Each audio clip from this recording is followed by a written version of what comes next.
Hi friends, మనకు తెలియనివి ఈ ప్రపంచంలో ఎన్నో అద్భుతాలు, ఎన్నో అద్భుత ప్రదేశాలు, ఎన్నో మహిమలు ఇలా చాలా ఉన్నాయి. భారతీయ గ్రంథాల్లో, పురాణాల్లో, ఇతిహాసాల్లో ఉన్న జరిగిన కొన్ని సంఘటనలు బట్టి చూసుకుంటే అవి ప్రూవ్ చేయడానికి చాలామంది ప్రయత్నించారు. అలాగే ఇప్పటికీ చాలా విషయాలు ప్రూవ్ అవుతూనే ఉన్నాయి. కానీ మనం ఇప్పటికీ నిరూపించలేనివి, తెలియనివి ఇంకా ఎన్నో విషయాలు ఉన్నాయి. ఇప్పుడు మనం చూస్తున్న ఈ ఫ్లైట్స్, విమానాలు ఒకప్పుడు మన భారతీయ గ్రంథాల్లో, చాలా పురాణాల్లో ఎన్నో వేల సంవత్సరాల క్రితమే ఉన్నాయి. అవి మనం శాస్త్రీయంగా నిరూపించలేకపోయినా ఇప్పుడు ఎగురుతున్న ఈ విమానాలు అప్పటి టెక్నాలజీ నుంచి రూపొందుకున్నవి.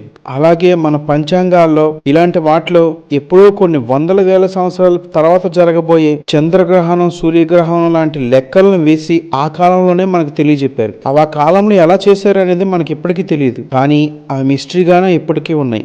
ఈ విధంగా మనకి పూర్వకాలంలో మన పెద్దలు రచించిన వాటిలను చూసుకుంటే చాలా వరకు జరుగుతూనే ఉన్నాయి, ఇక ముందు కూడా జరుగుతూనే ఉంటాయి. వాటిని మనం ప్రూవ్ చేయలేకపోవచ్చు. వీటన్నిటినీ కూడా మన పూర్వీకులు ఎన్నో వేల సంవత్సరాల ముందే భౌతికంగా ప్రూవ్ చేసి చూపించారు. అలాంటి వాటిలో కొన్ని అద్భుత ప్రదేశాలు ఉన్నాయి. మన పురాణాల్లోని శ్రీకృష్ణుని యొక్క ద్వారకాని తీసుకుంటే అప్పటి పురాణాల్లో వాటి గురించి ఎంతో అందంగా వివరించారు. అలాగే ఆ ద్వారక యొక్క అవశేషాలు లాంటివి కూడా ఇప్పటికీ మనకి గుజరాత్లోని సముద్రంలో దొరుకుతూనే ఉన్నాయి. ఈ విధంగా వీటిని ఎవరో ఊహించి రాసినవి మాత్రం కాదు, ఆ కాలంలో మన పూర్వీకులు అనుభవించిన వాటిని గ్రంథస్థం చేస్తేనే మనకు తెలిసింది. అలాగే ఈరోజు నేను మీకు చెప్తున్న శంబల అనే ఒక ప్రదేశం గురించి కూడా మన భారతీయ గ్రంథాల్లో, అలాగే బౌద్ధ గ్రంథాల్లో కూడా బాహ్య ప్రపంచానికి తెలియని ఈ శంబాల గురించి ఎన్నో రచనలు ఉన్నాయి. ఓకే, ఇప్పుడు ఆ శంబాల గురించి చూద్దామా?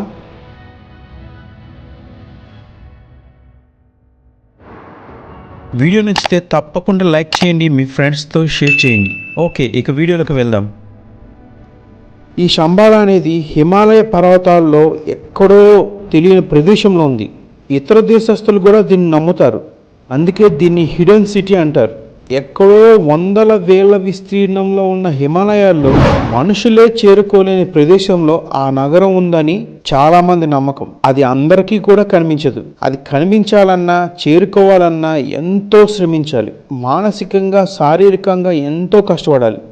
దాంతోపాటు ఎంతో కొంత యోగం, అదృష్టం ఉంటే గానీ ఆ నగరాన్ని చేరుకోలేరంట. అది ఎవరికి పడితే వారికి కనిపించదంట. అక్కడ దేవతలు సంచరిస్తారని, ధర్మం 4 పాదాల మీద ఆ ప్రాంతంలో నడుస్తుందని చాలా మంది చెప్తారు. అంతెందుకు, ఇప్పటికీ మన ఎదురుగే ఉన్న మానస సరోవరం, కైలాసగిరియే దానికి ఉదాహరణలు. ఆ ప్రాంతంకి వెళ్ళాలంటే మనుషులు ఎన్నో రకాల శారీరక, మానసిక పద్ధతులను అనుభవించితే గానీ వెళ్ళలేరు. కొన్ని కాలాల్లో ఇవి చూడాలని కూడా అవ్వదు. ఎందుకంటే అక్కడ చలి -డిగ్రీస్లో ఉంటుంది. మనుషులు ఆ కాలంలో వెళ్ళారంటే గడ్డకట్టి చనిపోతారు. ఈ విధంగా ఈ కైలాసగిరి, మానస సరోవరాలు ఇప్పటికీ మనకు నిదర్శనాలుగా హిమాలయాల్లోనే ఉన్నాయి. కానీ సామాన్య మానవులు ఎవరు వెళ్ళలేరు. ఎవరో తెగించి వీటన్నిటిని దాటుకొని వెళ్ళేసరికి అతను మనిషి అనే అహంభావం తొలగిపోయి ఒక జీవిగానే వాటిని దర్శిస్తాడు. అలాగే ఈ శంబల కూడా వీక్షించాలంటే ఎవరికో కానీ అదృష్టం దక్కదంట. ఈ శంబాల మీద మన దేశంతో పాటు ప్రపంచంలో చాలా దేశాల్లో పరిశోధనలు జరిగాయి. మీకు వింతగా ఉండొచ్చు, ఈ శంబాల గురించి ఇంతవరకు మాకు తెలియలేదని.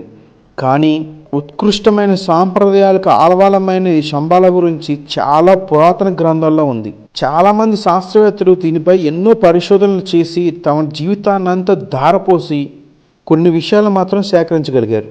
ఈ శంబల అనే ప్రదేశం మొత్తం అద్భుతమైన సుగంధాలతో, సువాసనలతో ఉంటుందంట. ఈ ప్రాంతమంతా ఆకుపచ్చని ప్రకృతితో ఆహ్లాదంగా ఉంటుందంట. చూస్తుంటే ఇంకా చూడాలనిపించే మధురానుభూతిని కలిగిస్తుందంట. బౌద్ధ గ్రంథాలను బట్టి శంబాల చాలా ఆహ్లాదమైన చోటు. ఇక్కడ నివసించేవారు నిరంతరం సుఖ సంతోషాలతో, ఆయురారోగ్యాలతో ఉంటారంట. ఇతర దేశస్థులు ఈ ప్రదేశాన్ని the land off white waters అని అంటారు. మనకే కాదు, చైనా దేశస్తులకు కూడా ఈ శంబాల గురించి ఎన్నో రీసెర్చ్లు చేస్తున్నారు.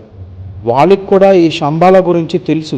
ఈ కలియుగంలో మన ప్రపంచంలో పాపాలు పెరిగిపోయి అరాచకత్వం ఎక్కువైనప్పుడు ఆ సమయంలో ఈ శంబాలలోని పుణ్యపురుషులు లోకాన్ని తమ చేతుల్లో తీసుకుంటారని, అప్పటి నుంచి ఈ భూమిపైన కొత్త శకం ఆరంభమవుతుందని కొన్ని గ్రంథాలు చెప్తున్నాయి. ఈ సమయమంతా 2424లో వస్తుందని ఇప్పటికీ ఆ గ్రంథాలు తెలియజేస్తున్నాయి. ఈ శంబాలలో నివసించే వారికి ఎటువంటి అనారోగ్యాలు కలగవని, అక్కడ నివసించే వారి జీవితం యొక్క ఆయువు సామాన్య ప్రజల కంటే రెట్టింపు ఉంటుందని, వారు మహిమాన్వితులని పురాణాలలో చెప్పబడింది. ఆ రోజుల్లోనే ఈ నగరం యొక్క విశిష్టతను తెలుసుకున్న రష్యా 1920 సంవత్సరాల్లోనే శంబాల యొక్క రహస్యాన్ని తెలుసుకోవడానికి, ఆ ప్రదేశం కనిపెట్టడానికి ఒక సైన్యాన్ని కూడా పంపించింది. ఆ శంబాల ఉండే ప్రదేశానికి చేరుకున్న రష్యా మిలిటరీ అధికారులు చాలా ఆశ్చర్యకరమైన విషయాలను ఎన్నిటినో తెలియజేశారు. అక్కడి యోగ గురువులు, సన్యాసులు ఆ ప్రదేశం యొక్క ప్రశస్తతని, గొప్పతనాన్ని ఈ సైన్యానికి తెలియజేశారంట. ఈ విషయాన్ని నాజీ నేత హిట్లర్ ఈ సైన్యం ద్వారా తెలుసుకొని 1930లో శంబాల గురించి తెలుసుకోవడానికి పరిశోధించేందుకు ప్రత్యేక రీసెర్చ్ టీంని పంపించింది. ఆ టీంకి నాయకత్వం వహించిన హెన్రిచ్ హిమ్లర్ అక్కడికి వెళ్ళి ఎంతో రీసెర్చ్ చేసి ఆ కాలంలోనే ఆ ప్రాంతం యొక్క గొప్పతనాన్ని తెలుసుకొని, అది దేవతలు సంచరించే ప్రదేశమని, పుణ్యభూమిని, అక్కడ మహోన్నతమైన మనుషులు ఉన్నారని, భూమిపైన ఉండే స్వర్గమని హిట్లర్కి అతను క్లియర్గా ఎక్స్ప్లెయిన్ చేశాడంట. అంతేకాక హిమ్లర్ శంబాలలో ఎన్నో వింతలు, విశేషాలు, మానవ మాత్రులు కూడా కళ్ళలో కూడా చూడని, అనుభవించిన గొప్ప అనుభూతులు ఉన్నాయని వాటిని క్లియర్గా హిట్లర్కి హెన్రిచ్ హిమ్లర్ ఎక్స్ప్లెయిన్ చేశాడంట. గోబీ ఎడారికి దగ్గరలో ఉన్న ఈ శంబాలనే రాబోయే రోజుల్లో ప్రపంచాన్ని పాలించే కేంద్ర స్థానం అవుతుందని బుద్ధుడు ఆ రోజుల్లోనే కాలచక్రంలో రాశాడని అంటారు. దీన్ని ఇతర దేశస్థులు ప్లానెట్స్ ఆఫ్ హెడ్ సెంటర్ అంటారు. ఈ శంబాల ప్రదేశం గురించి ఫ్రాన్స్కు సంబంధించిన చారిత్రక పరిశోధకురాలు మరియు ఆధ్యాత్మిక వేత్త అయిన, బౌద్ధమత అభిమాని అయిన రచయిత్రి అలెగ్జాండ్రా డేవిడ్ నీల్ పరిశోధించి గ్రంథాలు రచించింది. ఆమె తనకు 56 ఏళ్ల వయసున్నప్పుడు ఫ్రాన్స్ నుంచి టిబెట్కి వచ్చి లామాలను కలుసుకుంది. వారి ద్వారా శంబాల గురించి తెలుసుకొని అక్కడికి వెళ్ళి ఆధ్యాత్మిక మరియు మహిమాన్వితుల ఆశీస్సులు తీసుకోవడం వల్లే ఆమె ఏకంగా 101 సంవత్సరాలు బతికిందని ఆ రోజుల్లో అంటారు. ఆమె అక్టోబర్ 24, 1868లో జన్మించి సెప్టెంబర్ 8, 1969లో మరణించింది. ఈ విధంగా ఆమె 100 సంవత్సరాలకు పైగా బ్రతికిందంటే ఈ శంబాల వెళ్ళి రావడం వల్లే, అక్కడ మహిమాన్వితుల ఆశీస్సులు తీసుకోవడం వల్లే ఈమె ఇన్ని సంవత్సరాలు బ్రతికిందని పాశ్చాత్యుల యొక్క నమ్మకం. అంతేకాకుండా ఇతర దేశాల నుంచి వచ్చి టిబెట్లో కాలు మోపిన మొట్టమొదటి యూరోపియన్ మహిళగా కూడా ఈమెను చెప్తారు. అలాగే షాంఘై నగరానికి చెందిన రీసెర్చర్ డాక్టర్ లాయోసిస్ కూడా శంబాలపై చాలా పరిశోధనలు చేశాడు. ఆయన తన పరిశోధన గురించి చెప్తూ శంబాల అనేది భూమి మీద నుంచి స్వర్గానికి వేసిన వంతెన అంటూ పేర్కొన్నాడు. ఈ ప్రాంతం ప్రపంచంలో ఇతర ఏ అడ్వాన్స్డ్ ప్రాంతానికి తీసిపోదని తెలిపాడు. అక్కడి వారు టెలిపతి అనే పద్ధతిలో ప్రపంచంలోని ఎక్కడి వారితోనైనా సంభాషించగలరని, ప్రపంచంలో ఎక్కడ ఏ అభివృద్ధి జరిగినా, విధ్వంసం జరిగినా క్షణాల్లో వారికి తెలిసిపోతుందని తెలిపాడు. 8 రేఖల భారీ కలవపు ఏ ఆకారంలో ఉంటుందో ఆ ఆకారంలో ఈ నగరం ఉంటుందని తన పరిశోధనలో తెలియజేశాడు. జేమ్స్ రెడ్ఫీల్డ్ అనే అతను ఈ శంబాలపై ఒక పుస్తకాన్ని కూడా రచించాడు. అది ఇప్పటికి కూడా మనకి ఇంటర్నెట్లో దొరుకుతుంది. ఈ విధంగా మనకు తెలియని ఎన్నో ప్రాంతాలు, ఎన్నో జీవులు ఇప్పటికీ బయటపడుతూనే ఉన్నాయి.